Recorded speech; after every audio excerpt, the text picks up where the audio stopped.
So hi guys, welcome back again in Phoebe engineers. तो आज हम गैस टरबाइन लगाने वाले हैं पावर प्लांट का पावर प्लांट इंजीनियरिंग।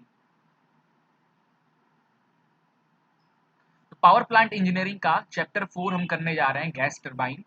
और ये जो लेक्चर मैं रिकॉर्ड कर रहा हूँ, ये एसएससी जेई और आरआरबी जेई के जो स्टूडेंट्स हैं, जो इनकी तैयारी कर रहे हैं, उनके लिए ये बेस्ट लेक्चर्स रहेगा, क्योंकि मैं बहुत शॉर्ट करके चीज़ें आपको पढ़ाने वाला हूँ यहाँ पे। जनरली देखा जाए तो हर एक चैप्टर से बहुत सारी चीज़ें हर चैप्टर में पढ़ने के लिए होता है, बट एज एग्जाम प्रिपरेशन के लिए हमें हर चीज़ पढ़ने की ज़रूरत नहीं होती है। आप क्योंकि कोई यूनिवर्सिटी का एग्जाम तो दे नहीं रहे हो, कॉम्पिटिटिव एग्जाम दे रहे हो, तो इसमें हर चीज़ डिटेल में पढ़ के जाने की ज़रूरत नहीं है, बट वही चीज़ पढ़ा जो काम की चीज़ें हैं। तो मैं 10 ईयर प्रीवियस 10 साल के पेपर में जितने भी इस टॉपिक गैस टरबाइन से क्वेश्चंस आए हैं, लास्ट में वीडियो के मैं वो क्वेश्चंस कराऊंगा, और आप देखोगे जो भी क्वेश्चंस आए हैं, जो चीज़ें मैंने पढ़ाया है उन्हीं में से। ठीक है, तो थोड़ा सा कोई भी टॉपिक पढ़ने से पहले एक बार प्रीवियस ईयर पेपर जो होते हैं उनको एक बार एनालाइज कर लिया करो कि भाई क्या चीज़ पढ़ना है क्या नहीं पढ़ना है, ये थोड़ा सा आइडिया हो जाएगा। अदरवाइज टॉपिक बहुत बड़े बड़े हैं, कम टाइम में आप ये सब चीज़ें कंप्लीट नहीं कर पाएंगे, और मैं कोशिश कोशिश कर रहा हूँ सारे के सारे लेक्चर्स रिकॉर्ड करने का। मेरा मेन मोटिव यही है कि कम से कम टाइम में आपकी मैक्सिमम चीज़ें कंप्लीट हो जाए। तो स्टार्ट करते हैं गैस टरबाइन। तो जनरली हम थर्मोडायनेमिक साइकिल से स्टार्ट करेंगे, जैसे हम इससे पहले के चैप्टर स्टार्ट किए रहे। तो थर्मोडायनेमिक साइकिल की बात करें तो दो तरीके के थर्मोडायनेमिक साइकिल होते हैं। एक होता है गैस पावर साइकिल, एक होता है हमारा स्टीम पावर साइकिल। ठीक है, गैस पावर साइकिल के अंदर आता है, यहाँ इसमें जो फ्लूइड यूज करते हैं, गैस में जो हम फ्लूइड यूज करते हैं, या तो वो एयर होता है, ठीक है, या तो वो एयर के साथ साथ हमारा फ्यूल का मिक्सचर होता है। यहाँ पे फेस चेंज वाली कोई बात नहीं होती है, ठीक है, फेस चेंज वाली कोई बात नहीं होती है। बट स्टीम पावर प्लांट में यहाँ पे क्या, हम स्टीम के मतलब यहाँ पे लिक्विड भी रहता है, और लिक्विड प्लस गैस भी रहता है, और गैस भी रहता है, तीन चीजें रहता है। तो यहाँ पे देख रहे हो आप, हर स्टेज में फेस चेंज हो रहा है। हर यहाँ पे फेस चेंज करने वाली बात नहीं होती, बट यहाँ पे हर स्टेज में फेस हमारा चेंज होता है। क्लियर है? तो अगर फेस चेंज अगर हो रहा है तो जाहिर सी बात है, तो फेस चेंज करने के लिए जो टीएस और पीवी डायग्राम जो बनेगा, उसमें हमारा सैचुरेशन कर्व बनेगा, है ना। सैचुरेशन कर्व, ये कर्व की बात कर रहा हूँ, ये हमारा क्रिटिकल पॉइंट होता है, ये हमारा सैचुरेशन लिक्विड लाइन, ये हमारा सैचुरेशन वेपर लाइन, ये कर्व हमारा जनरली बनता है। ये जो कर्व है हमारा सैचुरेशन कर्व जिसे हम कहते हैं, ये वहीं बनता है जहाँ पे फेस चेंज वाली की बातें करते हैं, और फेस चेंज हमारा स्टीम में ही होता है। और स्टीम के साथ-साथ ये जो आप ग्राफ है, ये कहाँ-कहाँ पढ़ सकते हो। एक तो रैंकाइन साइकिल की जब आप स्टडी कर रहे होगे, तब ये सैचुरेशन कर्व की हेल्प से आप फिर इसके अंदर ड्रॉ करोगे ये सब। क्लियर है? दूसरा वीसीआरएस या vapour absorption refrigerator system. Refrigerator में आप पढ़े थे ना, रेफ्रिजरेटर, उसमें भी हम फ्लूइड यूज़ करते हैं ठंडा करने के लिए। तो वहाँ भी हम सैचुरेशन कर्व ये वाले इस तरीके के ग्राफ का पीवी और टीएस डायग्राम का यूज़ करते हैं। क्लियर है? बट गैस पावर साइकिल में कोई फेस चेंज नहीं होता है, तो इसमें जो साइकिल का यूज़ करते हैं, तो वही ऑटो डीजल साइकिल वाला, ठीक है? इस तरीके का वाला, या तो इस तरीके वाला। क्लियर है? या तो फिर अगर स्टेजेस आ गए तो इस तरीके का स्टेजेस बन जाएगा, और इस तरीके का, है ना? तो इसमें हमें सैचुरेशन कर्व नहीं आता, क्योंकि फेस चेंज वाली बात ही नहीं हो रही। ये कुछ इंपॉर्टेंट चीज़ें बताया। तो गैस पावर साइकिल में हमारा Carnot, Otto, diesel, dual, Brayton cycle, जिसको जूल साइकिल भी कहते हैं, ये सब हमें यहाँ पे पढ़ना है। तो कार्नोट साइकिल तो हम बहुत बार डिस्कस की, पिछले लेक्चर में भी स्टार्टिंग में पावर प्लांट में हमने डिस्कस किया है, और ऑलरेडी बहुत बार डिस्कस किया है। Auto cycle, diesel cycle, dual cycle हम आईसी इंजन जब स्टार्ट करेंगे तब इसमें डिटेल में डिस्कस करेंगे। फिलहाल जो गैस टरबाइन है, इसमें हमें सिर्फ ब्रेटन साइकिल के बारे में पढ़ना है। तो ब्रेटन साइकिल को ही हम रिवर्स जूल साइकिल या जूल साइकिल भी कहते हैं। क्लियर है? अब गैस टरबाइन होता क्या है? A gas turbine is a engine. एक चीज और याद रखना, अब gas turbine gas power plant में जाहिर सी बात है फेस चेंजिंग तो हो नहीं रहा है, तो यहाँ पे कोई कंप्रेसर नहीं होता। यहाँ पे कंप्रेसर की जगह पे हम इंजन का यूज करते हैं।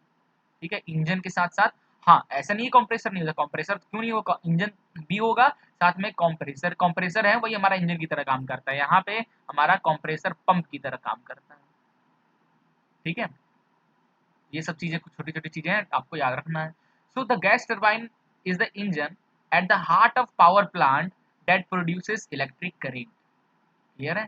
गैस टरबाइन से हम क्या करते हैं, मैकेनिकल वर्क लेते हैं, उसको जनरेटर से कनेक्ट कर देते हैं, तो इलेक्ट्रिक करंट मिल जाता है। क्लियर है?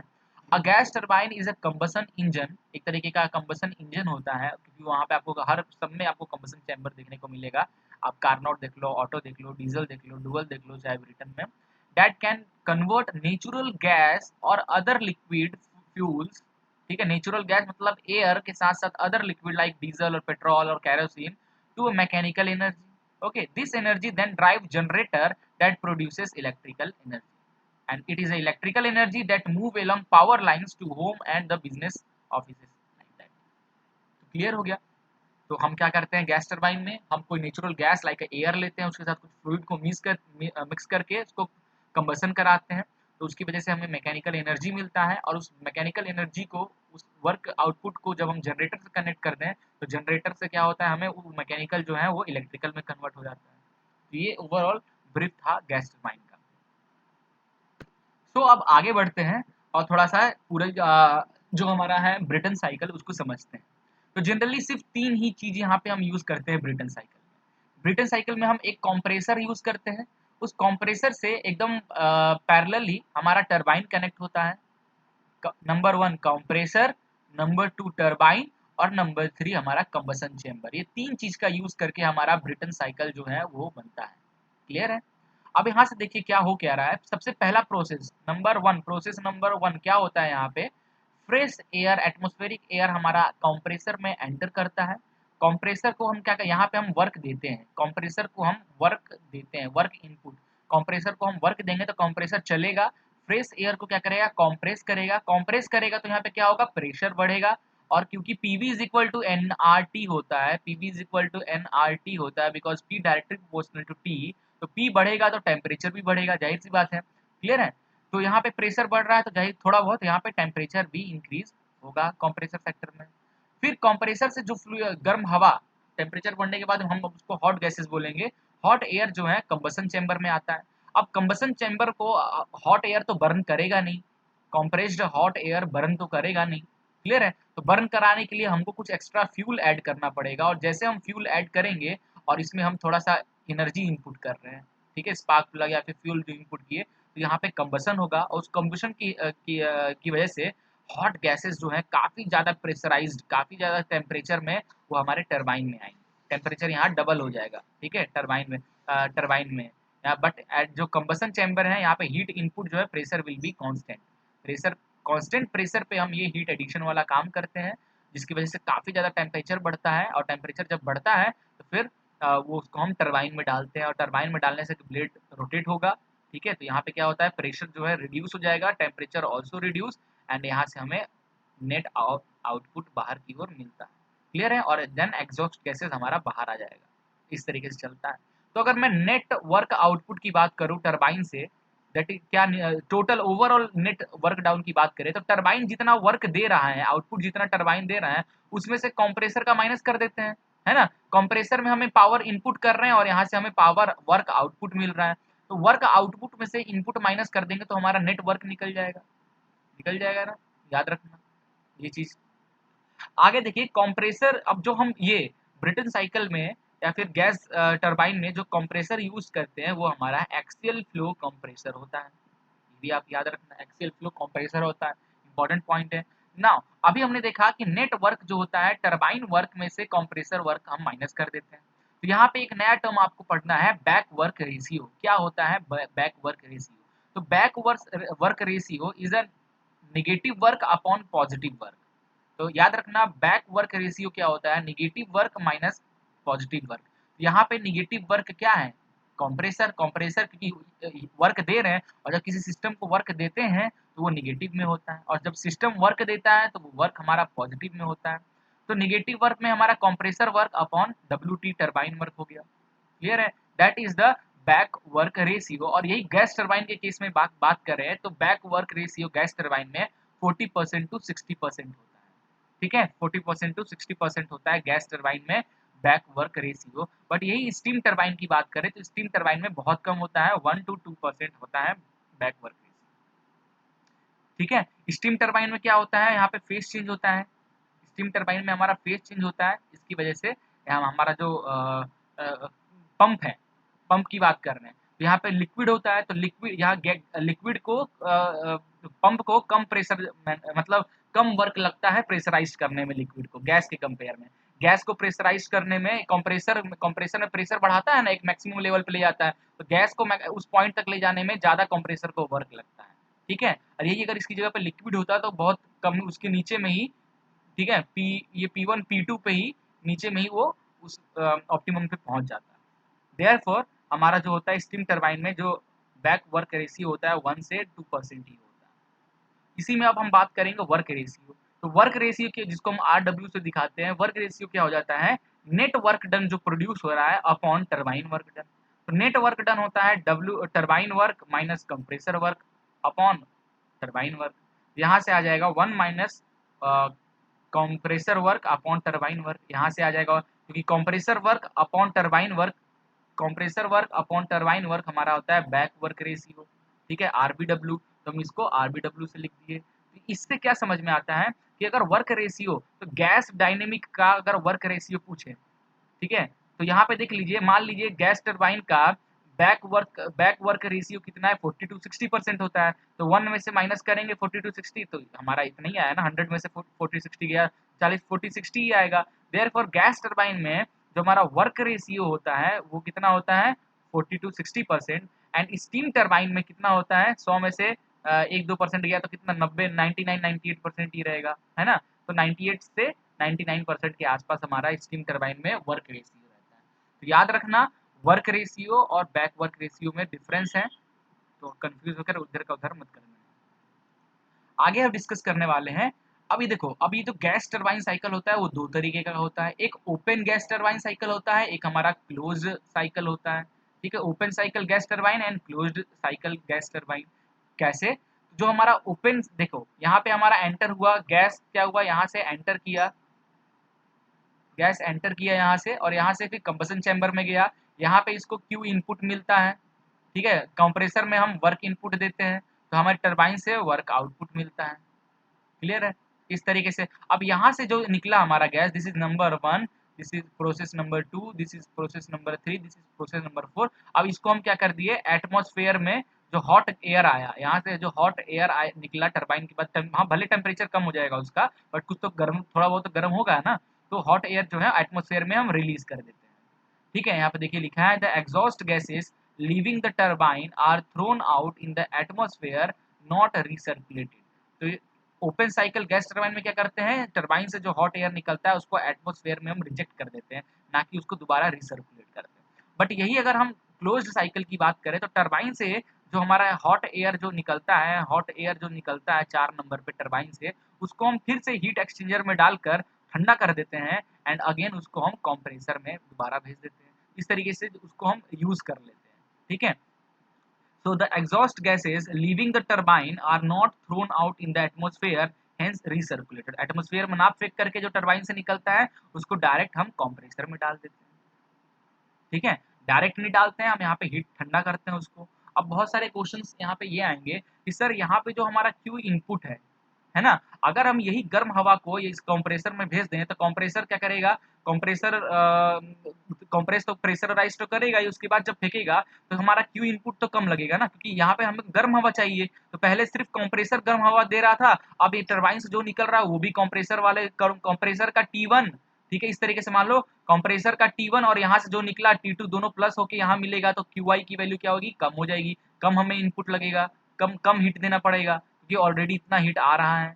क्लियर है, तो अगर ये सोच रहे हो तो ये गलत है, यहाँ पे ऐसे काम नहीं करेगा। क्यों नहीं काम करेगा, इसलिए काम नहीं करेगा कि अगर यहाँ से जो हॉट गैसेस निकल रहा है टरबाइन से, अगर इसको हम डायरेक्ट कंप्रेसर में डाल देंगे तो ये गैस है, ठीक है, गैस है, इसका वॉल्यूम क्या होता है, बढ़ता है।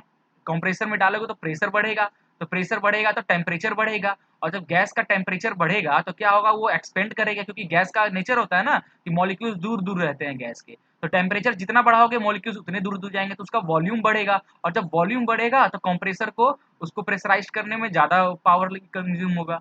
तो घुमा फिरा के लॉस ही हो रहा है कि आप क्यू इनपुट तो घटा लोगे, बट यहाँ पे तो कंप्रेसर पे जो वर्क इनपुट दो रहे हो वो तो ज़्यादा हो जाएगा, वर्क इनपुट ज़्यादा हो जाएगा आपका, फिर कोई बात ही नहीं हुआ आपका घुमा फिरा के। इसलिए हम उसको ठंडा करते हैं हीट एक्सचेंजर में, एंड फिर हम कंप्रेसर में डालते हैं, ठीक है। ऐसा क्यों करते हैं, पहले ठंडा करके कंप्रेसर में डालते हैं, यहाँ पर लाइन लिखा हुआ है, to reduce the specific volume of gas, ठीक है। स्पेसिफिक वॉल्यूम ऑफ गैस को कम करने के लिए हम ये करते हैं, so it's heat should be rejected, इसलिए इसके हीट को हम रिजेक्ट करते हैं और उसको हम ठंडा करते हैं हीट एक्सचेंजर में, ठीक है।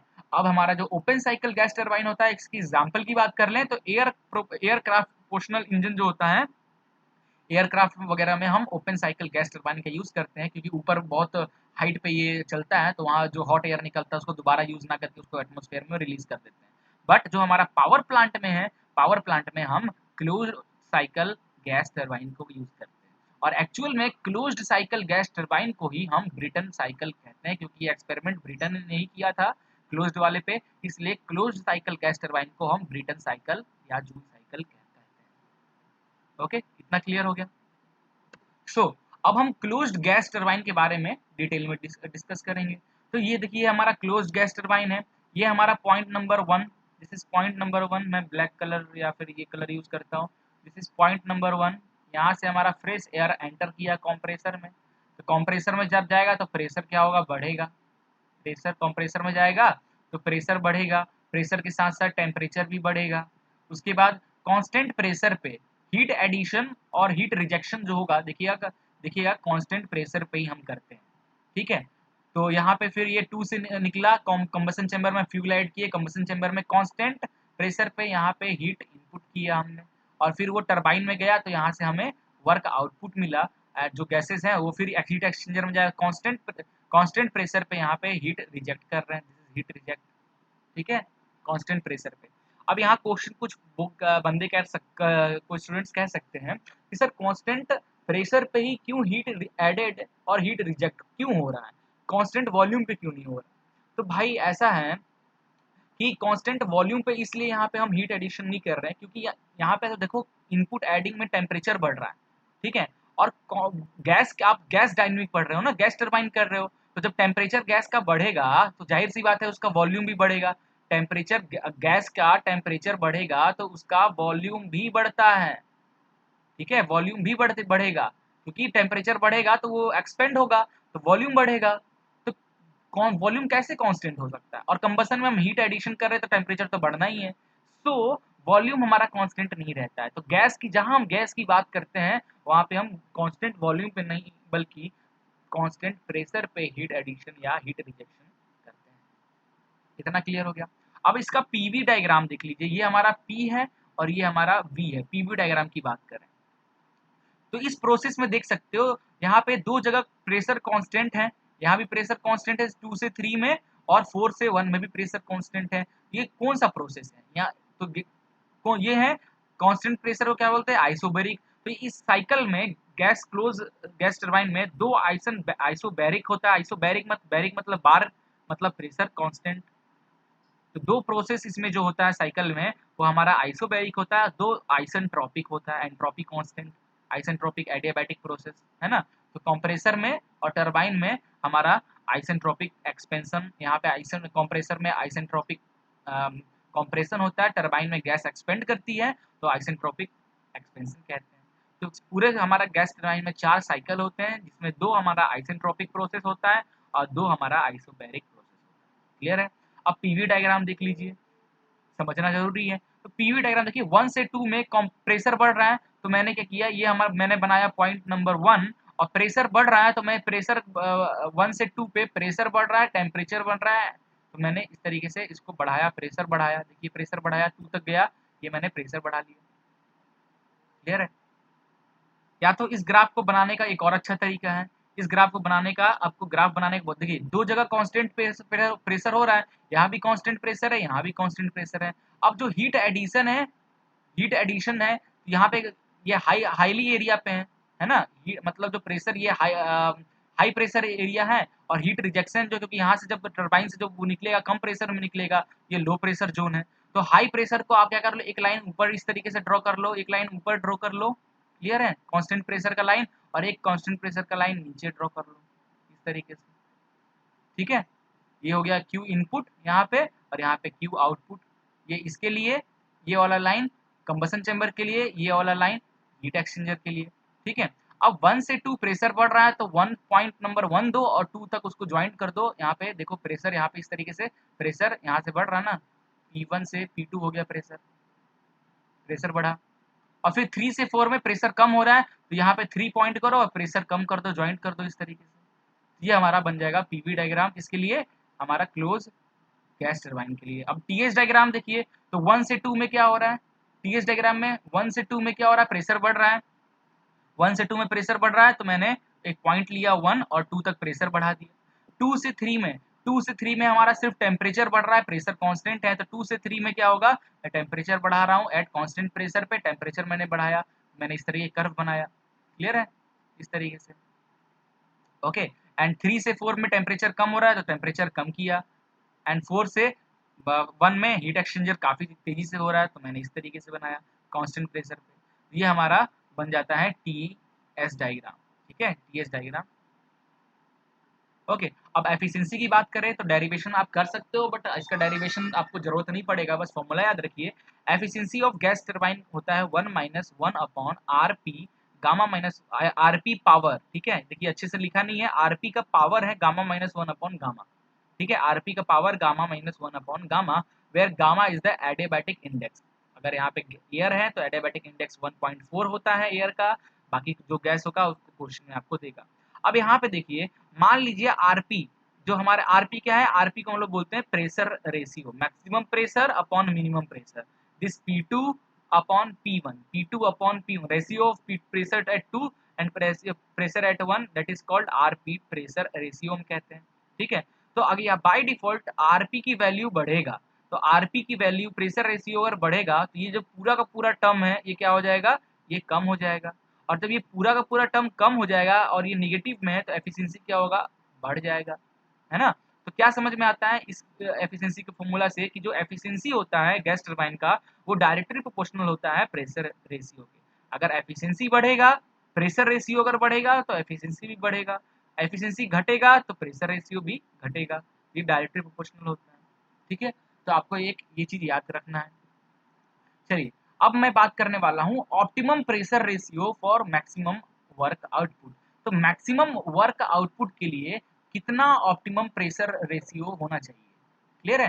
तो मैंने टीएस डायग्राम बनाया, जैसा जो हमारा पिछला बना था ना TS diagram, same to same मैंने ये टीएस डायग्राम 1 से 2, 2 से 3, 3 से 4, 4 से 1 टीएस डायग्राम बनाया। T1 that is minimum temperature, Tmax is the maximum temperature. Clear है। तो यहाँ पे अगर आप इसका डेरिवेशन करोगे तो एडियाबैटिक वाला डेरिवेशन करोगे तो एडियाबैटिक एक्सप्रेशन क्या हो जाएगा, P2 upon P1 is equal to T3 upon T1। ठीक है, P2 upon P1, this P2 upon P1 is in T2 upon T1, है ना, T2 upon T1, but here the maximum temperature is T3 and minimum is T1, so we can write that T3 upon T1. So P2 upon P1 that is RP maximum is T3 upon T1 का power gamma upon gamma minus 1। ये formula है, adiabatic expression है। ठीक है, adiabatic का equation तो याद रखना, डेरिवेशन जहाँ करते हैं आप इसका डेरिवेशन देखोगे तो आपको क्लियर हो जाएगा। वैसे भी यार इतने साल से थर्मोडायनेमिक पढ़ के यार इतना तो क्लियर होगा ही।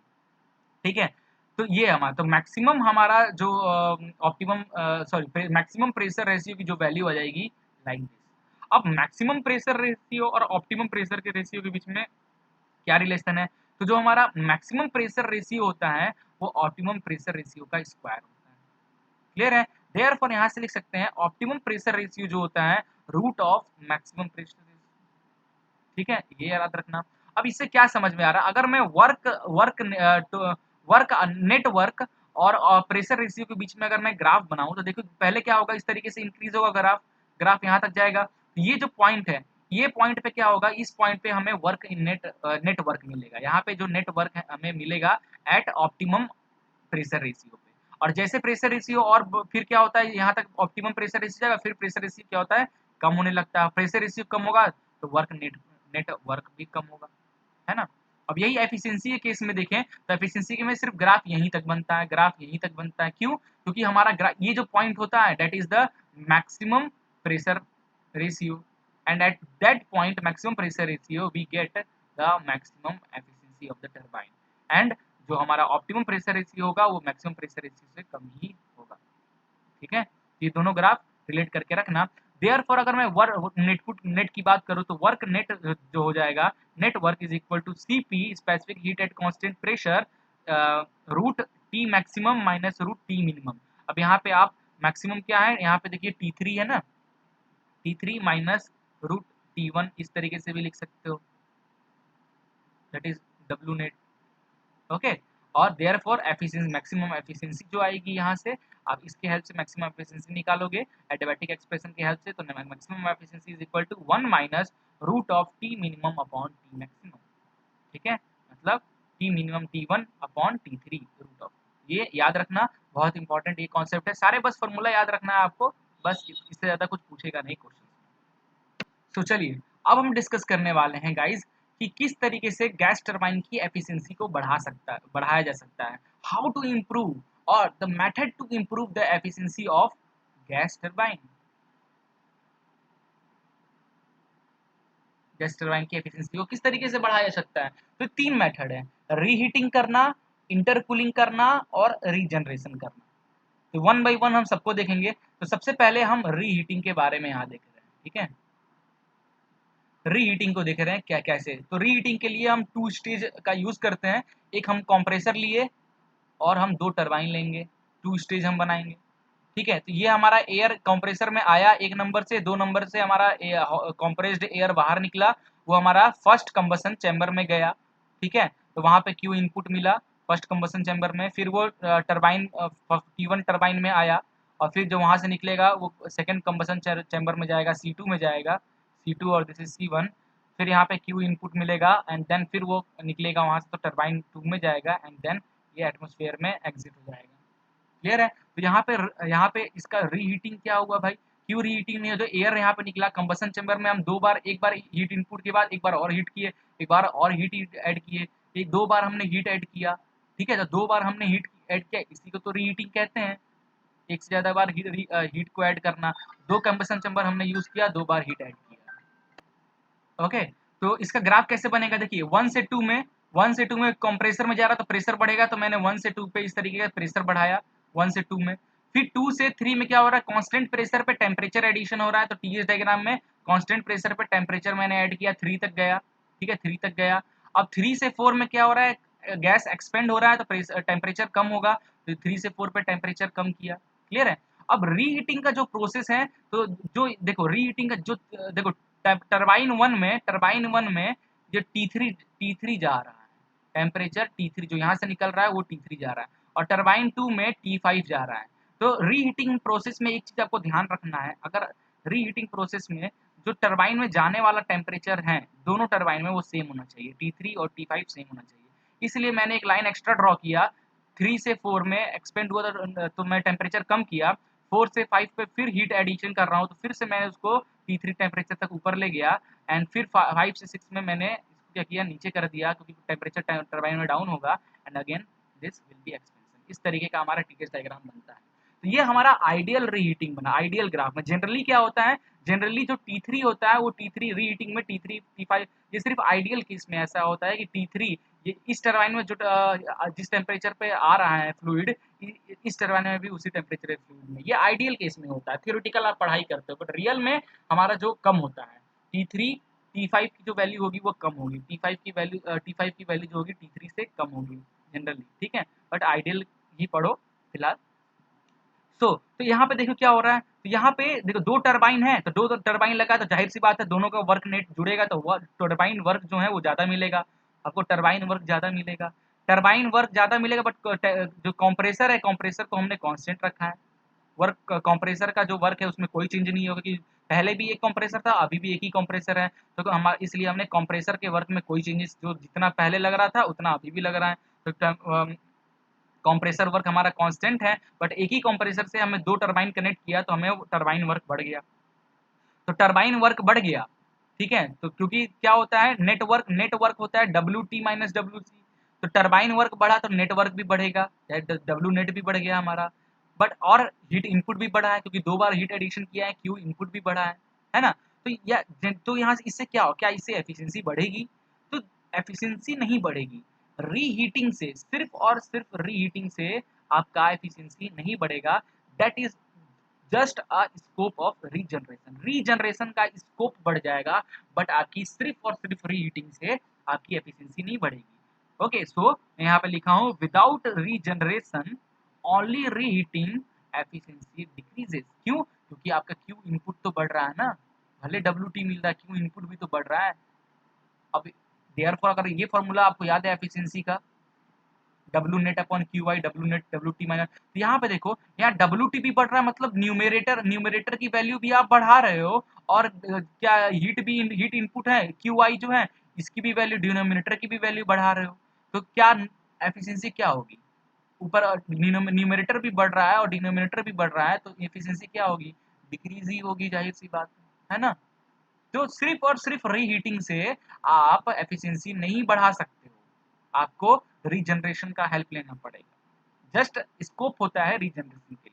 वैसे ही आगे हम डिस्कस करेंगे कि इंटरकूलिंग में भी हमारा क्या होता है, इंटरकूलिंग में भी हमारा एफिशिएंसी कम होता है। तो सिर्फ और सिर्फ इंटरकूलिंग से भी हम एफिशिएंसी नहीं बढ़ा सकते हैं गैस टरबाइन का। बट रीजनरेशन में क्या होता है, रीजनरेशन में हमारी एफिशिएंसी बढ़ जाती है सिर्फ एक ही चीज की हेल्प से। और अगर मैं इन तीनों को एक साथ कंबाइन कर दूं तो हमारी बहुत जबरदस्त एफिशिएंसी वाली गैस टरबाइन बनेगी। तो इसका पीवी डायग्राम देखो, पीवी डायग्राम मैंने बनाया है, यहाँ पे साइड में देख लो, कुछ क्वेश्चन पूछ सकते हो। आता नहीं है, बस जस्ट पीवी डायग्राम। 1 से 2 में प्रेशर बढ़ रहा है तो प्रेशर बढ़ाया, 2 से 3 में हीट एडिस हो रहा है कांस्टेंट प्रेशर पे, तो कांस्टेंट प्रेशर की लाइन बनाया। फिर 3 से 4 पे कम हो रहा है प्रेशर, तो मैंने 3 से 4 पे कम किया प्रेशर। 4 से 5 पे हमारा प्रेशर कांस्टेंट है, तो प्रेशर कांस्टेंट वाला बनाया। यहाँ एक हीट इनपुट हो रहा है और एक यहाँ पे हीट इनपुट हो रहा है, क्लियर है। और फिर 5 से 6 पे कम हो रहा है तो कम किया और ज्वाइन कर दिया। ये पीवी डायग्राम हमारा। वैसे ही अगर मैं इंटरकूलिंग की बनाऊं, इंटरकूलिंग का बनाएंगे तो 1 से 2 में, अब यहाँ पे इंटरकूलिंग में हम 2 कंप्रेसर यूज करेंगे, क्लियर है। तो 1 से 2 पे हमारा फर्स्ट कंप्रेसर कंप्रेस किया तो प्रेशर बढ़ा, प्रेशर बढ़ा, क्लियर है। और फिर मैं प्रेशर बढ़ा तो मैंने क्या किया, इंटरकूलर लगा दिया। इंटरकूलिंग लगाया तो इंटरकूलिंग क्या है, हीट रिजेक्ट करना। हीट रिजेक्ट कितने पे होगा, कांस्टेंट प्रेशर पे होगा।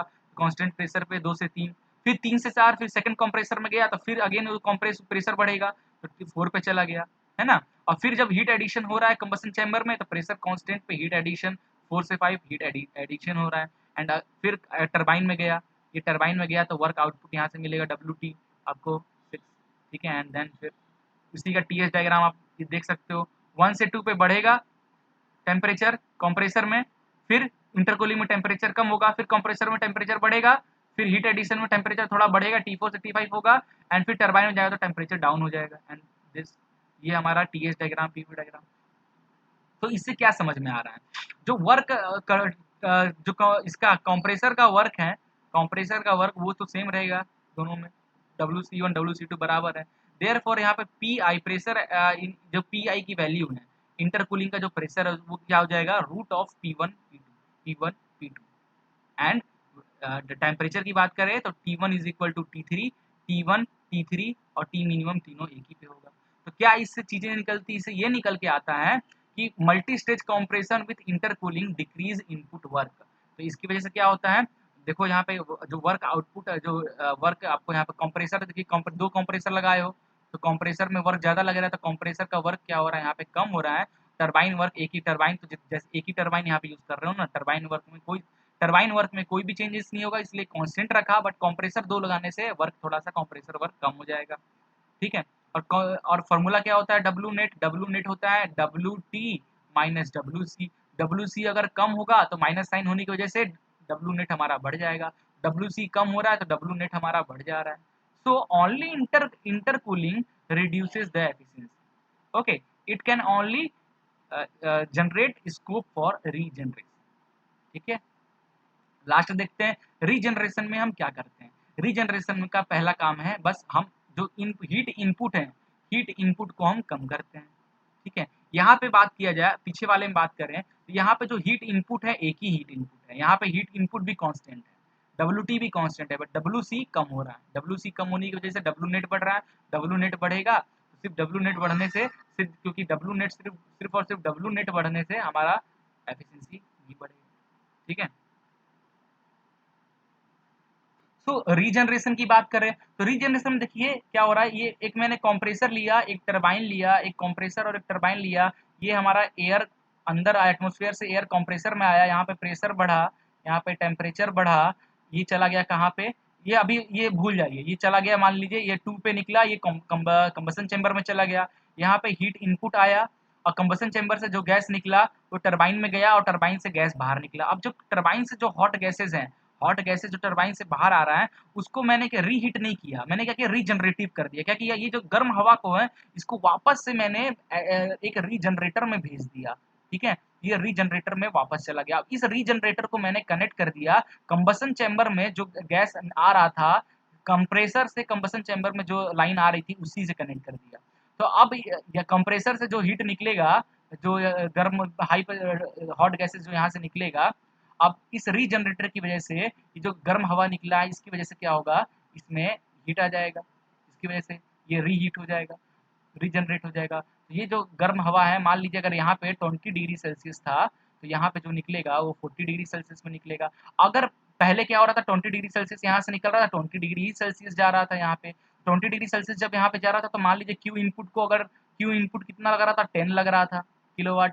ठीक है, अब ये जब 20 से 40 ये रीजनरेटर लगाने से 40 डिग्री सेल्सियस के अंदर आ रहा है, और जब इसके अंदर 40 डिग्री सेल्सियस आ रहा है तो हमको यहाँ पे सिर्फ मान लीजिए 8 में ही 8 किलो जूल लगाने पे ही हमारा काम हो जा रहा है। ठीक है, तो यहाँ पे क्या हो रहा है, जनरली रीजनरेटिव करने से, ऑलरेडी हीट ऐड करने से कंबसन चैम्बर का जो हीट क्यू इनपुट की जो वैल्यू है वो कम हो रही है। क्लियर है, और क्यू इनपुट की वैल्यू जब कम हो रही है तो यहाँ से देखिए टरबाइन तो एक ही लगा हुआ है, टरबाइन के वर्क में कोई भी चेंजेस नहीं होगा, कंप्रेसर भी एक है जो पहले था, कंप्रेसर के वर्क में भी कोई चेंजेस नहीं होगा, देयरफॉर जो डब्ल्यू नेट है वो तो हो गया कांस्टेंट। क्लियर है, बट क्यू आई का कम हो जाने से, क्यू आई के इनपुट के कम हो जाने से, अकेला क्यू आई कम होने से हमारी एफिशिएंसी बढ़ गई।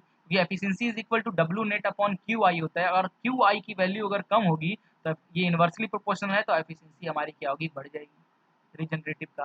तो रीजनरेटिव में अकेले हीट इनपुट को कम करने से ही हमारी एफिशिएंसी बढ़ जा रही है। क्लियर है, तो इसका इसका कैसा बनेगा, इसका टीएच डायग्राम देखिए, 1 से 2 पे हम टेम्परेचर बढ़ाया, 2 से 3 पे, 2 से 3 पे कंबसन चैम्बर में गया तो टेम्परेचर बढ़ा, 2 से 3 कंबसन चैम्बर, बीच में हमने पॉइंट ए इसलिए दे दिया क्योंकि ये हीट जो ऐड हो रहा है इसी पॉइंट पे मान लीजिए एक्स्ट्रा हीट, तो मैंने ये दे दिया, इस पॉइंट पे रीहीटिंग हो रही है। फिर 3 से 4 पे क्या हो रहा है, 3 से 4 पे एक्सपेंशन हो रहा है, टेम्परेचर कम होगा, और 4 से वापस 1 पे क्या हो रहा है, रीजनरेटिव हो रहा है, तो 4 से 1 पे मैंने जोड़ दिया, बट रीजनरेटिव हो रहा है तो मैंने ये बी पॉइंट दे दिया कि ये जो आउट जो निकल रहा है रीजनरेटिव के बाद जो जो अपनी गर्म हवा, अपनी जो टेम्परेचर है, ये जो गैस यहाँ से निकलेगा ये अपना टेम्परेचर कुछ इसको दे देगा, मान लीजिए यहाँ से 40 डिग्री सेल्सियस निकल रहा है तो यहाँ से ये पक्का 10 डिग्री सेल्सियस ही बाहर निकलेगा, क्योंकि अपना 30 डिग्री किसको दे दिया, हमारा इसको दे दिया, है ना। देयरफॉर तो आइडियल अगर रीजनरेशन की बात करें, आइडियल रीजनरेशन की बात करें तो ये जो टी ए है ये T4 के बराबर होता, टी ए है T4 के बराबर होता। क्लियर है, क्यों T4 के बराबर होता, क्योंकि इसलिए बोल रहा हूँ, मान लीजिए जैसे यहाँ से 40 डिग्री सेल्सियस निकला और यहाँ से भी, मतलब मैं ये बोलना चाह रहा हूँ अगर ये भी 40 डिग्री सेल्सियस का एक पाइप है और ये भी 40 डिग्री सेल्सियस का एक पाइप है तो क्या इनके बीच में हीट एक्सचेंजिंग होगा, बिल्कुल नहीं होगा। हीट एक्सचेंजिंग के लिए एक को कम एक को ज़्यादा होना जरूरी है ना, एक को कम एक को ज़्यादा होगा तभी तो हीट एक्सचेंजिंग होगा, है ना। तो जाहिर सी बात है 40 डिग्री सेल्सियस पे जब ये है यहाँ पे तो ये ए जो है वो भी 40 नहीं होगा, ये 40 डिग्री है तो ए यहाँ से जो गैस निकलेगा वो भी 40 डिग्री हो ही नहीं सकता, उसकी वैल्यू कम ही होगी। देयरफॉर ए की वैल्यू एक्चुअल में इतनी होगी, बट अगर आइडियल हम माने तो ये इसकी वैल्यू यहाँ होती, ए यहाँ होता। और वैसे ही T4 से जो बी पे निकल रहा है तो अगर ये 40 पे निकल रहा है T4 टेम्परेचर पे तो बी भी तो यही होना चाहिए ना, बी हमारा क्या रिजेक्ट हो रहा है, टू का टेम्परेचर जो है वही हमारा यहाँ होना चाहिए, तो 2 और बी का टेम्परेचर ये सेम होना चाहिए। आइडियल में ऐसा चलेगा but not in actual, actual में ये चीज नहीं होता है। क्लियर है, सो अगर मैं थर्मल रेशियो की बात करूं या डिग्री ऑफ रीजनरेटिव की बात करूं तो क्या फॉर्मूला बनता है, actual rise in temperature upon maximum possible rise. तो एक्चुअल राइज इन टेम्परेचर क्या होगा, एक्चुअल कितना राइज हुआ, T2 ए तक गया तो TA minus T2, TA minus T2 actual rise in temperature upon maximum possible rise, maximum possible rise कितना हो जाएगा, ये T4 minus T2, T4 minus T2, that is the thermal ratio और डिग्री ऑफ रीजनरेटिव। क्लियर है, यहाँ से हमको क्या समझ में आता है, यहाँ से ओके। सो ओवरऑल क्या हमारा इसके पीछे का लॉजिक क्या निकला कि रीहीटिंग करने से टरबाइन का वर्क बढ़ रहा था तो डब्ल्यू नेट बढ़ रहा था, रीहीटिंग में क्यू आई की वैल्यू भी बढ़ रही थी, तो न्यूमरेटर भी बढ़ रहा था डिनोमिनेटर भी बढ़ रहा था, ये तो एफिशिएंसी तो इससे बढ़ता ही नहीं। इंटरकूलिंग में कंप्रेसर का वर्क बढ़ रहा था जिसकी वजह से डब्ल्यू नेट की जो वैल्यू थी कंप्रेसर का वर्क एक्चुअली कम हो रहा था, तो डब्ल्यू नेट की वैल्यू यहाँ पे जो थी वो भी हमारी क्या हो रही थी, बढ़ रही थी, है ना।